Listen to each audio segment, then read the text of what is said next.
I'm here. Hi, Eric. Hi. Oh, it's good to see you. It's good to see you. You too. How are you? I'm pretty good. I'm pretty good. How are you? I'm fine. I'm fine. That's Excited. good. Yeah.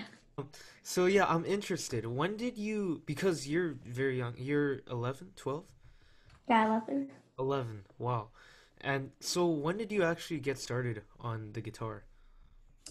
I was 5, I think. You were 5. Wow. So who's your current teacher? Oh, Scott Cmiel. Scott Camille. And this is at the SFCM, right? The San Yeah. Francisco Yeah. Conservatory. Yeah. Okay, that's cool. I saw you actually release the recording of Oh, your Usher Vaults, right? For thank you. Halloween. This yeah, you did an amazing job with that. I really like the aesthetics and what you managed to do with it. What do you want to explain maybe a little bit of like the inspiration and what it is? Oh, so it was a video on Nikita Koshkin's Usher Waltz. So that piece is based on Edgar Allan Poe's The Fall of the House of Usher. So that story is basically like the first ever haunted house story. It sort of like introduced the idea of, the shack crumbling with like all the bats flying around, the kind of stuff. I see, I see. So it's basically a haunted house that makes everyone in it go crazy. So, yeah, I think that's probably also the origin of the Living Dead. I don't know. That's pretty But cool. the thing is, one of the people who lives there, he's a mad guitarist. And the only thing he can really do is play weird stuff on his guitar. Weird stuff. What kind of weird stuff? So, like crazy, like really, yeah, like things that are really creepy. Oh, really? The intervals are usually like really weird. I Like, see. That's yeah, interesting. like I remember my private teacher. He told me that one of the intervals, the augmented fourth, it used to be illegal because it was like way too weird. I see. Very interesting. Yeah, that kind of stuff. Okay. All right. Yeah. Um, so yeah, that's cool. Do you have a particular artist maybe that's influenced you specifically? Within Yeah, I guess John Williams, John Williams. the guitarist. Yeah. Why don't Yeah, you yeah, do you he was want a to talk? great friend of Julian Bream actually, who passed away recently. Yeah. Yeah, yeah, They were both really good. yeah. They both are really good. Really. Yeah, but I was listening to John Williams since I was like 5, so Wow. Wow. So you've known him yeah. for quite a while. Yeah, like whenever I learn a piece that he plays, I just like copy him before I do like my own stuff with it.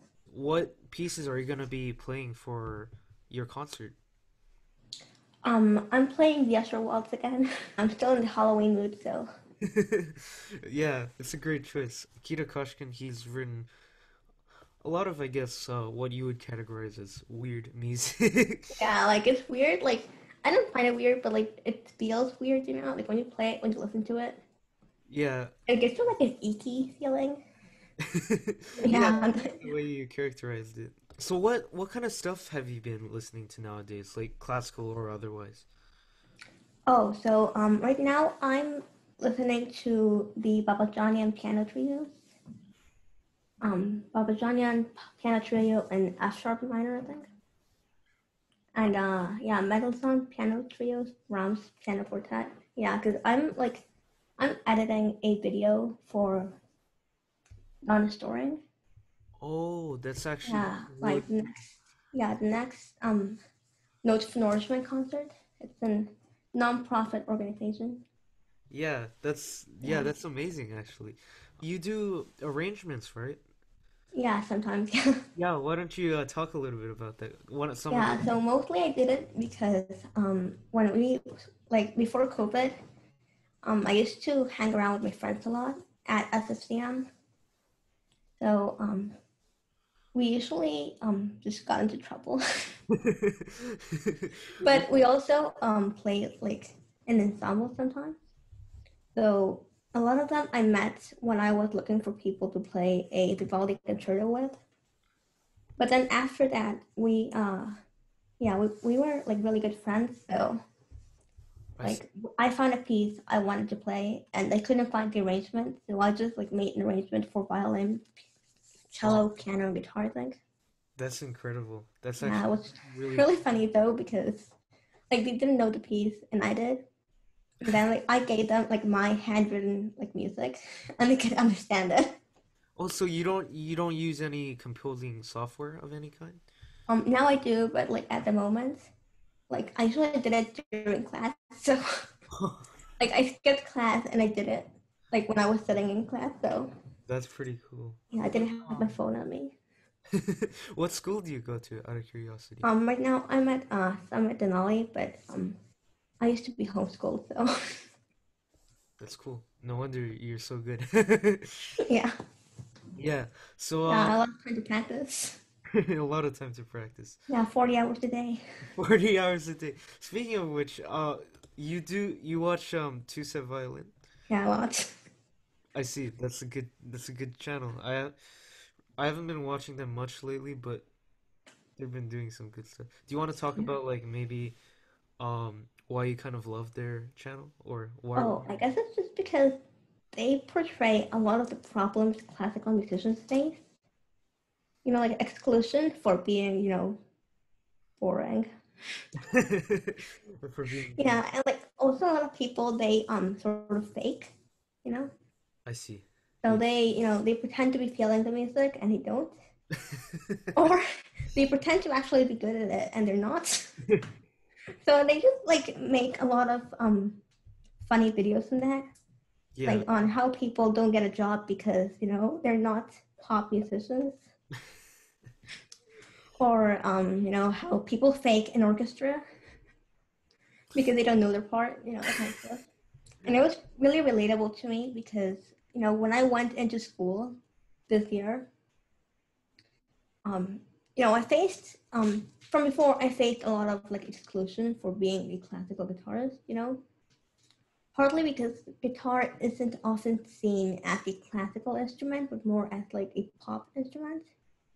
And also because I was a bit possessive of like my musical tendencies, like no, like playing on the monkey bars or anything, so I wouldn't chip my nails. Wow. Yeah, like a lot of people, they were like, "Why do you practice so much time?" And it was just kind of sad for me because I knew I couldn't really find people who accepted me that weren't musicians. So I see. I see. Wait, out of curiosity, how much do you practice a day? I think like 3 hours a day. 3 hours a day. Yeah, Wow. not 40 hours, but No, 3 hours is really good. That's amazing. That's more than a that's more than how much I practice. like 1 hour I spend like fooling around doing like anything I want. Yeah, like I've been doing like the Paganini 24. Yeah, Yeah, but I don't have the sheet music to it, so do you have any other extracurriculars that you do? Like any, I don't know, sports, any school subjects you like, art or something like that? no, like I spend most of my time either doing like practicing or like extra projects, like the one I'm doing right now, like editing. Editing. Wait, Yeah, like yeah, it's like technology and applied composition. So like I do like Logic Pro to add reverb and stuff, and then I go to like iMovie and stick the whole thing together. oh, so you edit your own videos. Yeah, like the Usher one, I did it. Yeah, That is cool. That is very cool. yeah, it was really fun too because I got to go to SSTM and tell them to mess with the lights. That's cool. Yeah, Wait, so so now I know how to get on to the concert hall and mess with the lights. yeah, it's actually amazing that you got SFCM to kind of lend you the concert hall for that recording. That's pretty cool. Yeah, Yeah, and it's a really well done video. If anybody's watching this, you should go check it out on what's your YouTube channel? just my name. What's your name? Yeah, Emilia Diaz Delgado, right? yeah. Yeah. Okay. Yeah, you should definitely go check it out. If you were to choose a profession that you wanted to do outside of music, what would that be? I know this counts as a profession, but even now I'm working on the script. I want to adapt the Harry Potter books into musicals, like movie musicals. That's Partly really because I cool. feel like the Warner Bros. Movies, they didn't really honor the books. They left out like the important stuff. So yeah. Did you put your name on it? And also like I want to make like a tap dance like musical, that kind of stuff. Yeah, yeah, that's cool. That's amazing. What about as far as instruments go, what would you pick if you couldn't pick the guitar? Like I'd like to pick the violin, but I can't because I have a hearing impairment. Oh, really? So yeah, like I'm supposed to take care of my ears. So whenever I just go close to a violin, I have to put my protectors on. Oh, So yeah. So I guess I choose maybe harp. harp. That's a very nice instrument. Yeah, Yeah, harp or yeah, harp. I see. That's so how long so this hearing impediment, does it affect your guitar playing? Like in the long term, and sometimes it does. Like sometimes some days I have like a problem and like my ear buzzes whenever I play two notes. I see. Like I know like what octaves of the piano keyboards to stay away from. So like if I press like the E and F above middle C, my ear buzzes. So I see. I just do like all my keyboard musicianship assignments like in the lower parts, so I don't get that. But yeah, Yeah, yeah. that's Like other than that, it's mostly like like prevention. So like I can't really like play with chamber I see. instruments without having to use my hearing protectors. So it's annoying, but Yeah. Yeah.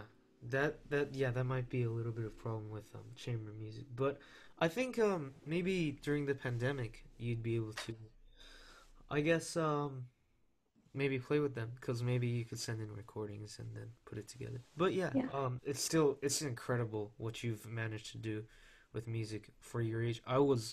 I never did this much when I was your age. Like I did not practice 3 hours a day. I did not think about writing Harry Potter scores. I still haven't arranged. I still haven't arranged a single piece, and I definitely didn't video edit either. That's like it's honestly incredible what you're doing with music. thank you. Yeah. We've had like a 7 month quarantine by now, or probably longer than that. And I'm curious, how do you stay sane during this period of time?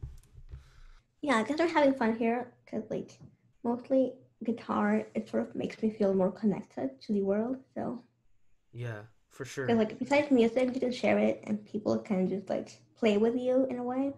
They give you the recordings and then you play over them. Yeah. And yeah, I guess like a lot of people right now they're using this time to do like more creative stuff.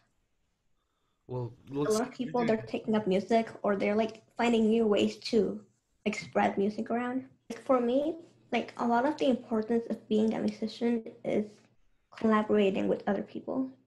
yeah, for Like part of the reason why I entered SSDM was because I wanted to play with other kids. It's pretty boring just playing in my living room. yeah.